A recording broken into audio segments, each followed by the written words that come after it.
LED. அதாவது பொறுப்பு எல்இடினா ரெண்டு சைடுல தனித்தனி எல்இடி இருக்கும், திரை இருக்கும். அந்த ஸ்கிரீன் வந்து இப்போ come like this and come and job. அதாவது பொறுப்பு எல்இடி, கரண்ட் வர எல்இடி. திடீர்னு எல்இடி வந்து அந்த திரை வந்து மேலே இருக்கிறது நமக்கு தெரியாது, ரிட்டர்னாக இருக்கும். அப்போ ரோடா எங்கே கீழே வரும்.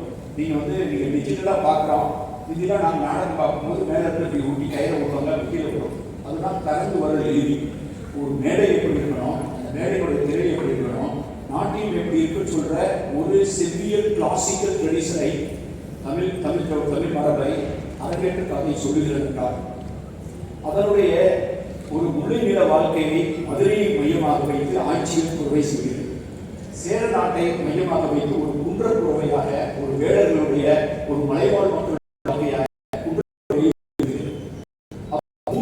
சிறப்பு சந்திக்கும். அதனுடைய முரண்பாடுகள் பற்றி நாம் அதை சொல்றதுனால ஏன் இங்கே நாம் முரண்படுகிறதே சொல்லிடுவோம்.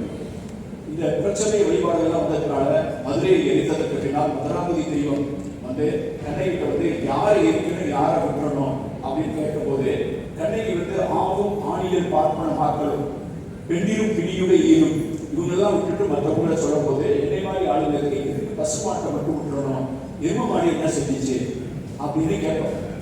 ஏன் கேட்போம் சொன்னா, சிந்துவெளி குறிப்புகள்ல காத்தியமாக குறிக்கப்பட்டிருப்பது எருமை மாடு. அதை வெட்டிங்களா நீங்க அந்த திமிழ் காளையை பார்த்தீங்களா, அது பேர் வந்து பாசிட்டிவஸ். திமிழ் உள்ள காளை, பசுமாடு இல்லாம காளை மாடு வந்திருக்காரு. ஆனால் சிந்துவெளி குறிப்புகளில் பசுமாடி குறிக்கப்பட்டிருக்காரு. அப்ப இருக்கிறது, ஆனால் குறிக்கப்படவில்லை.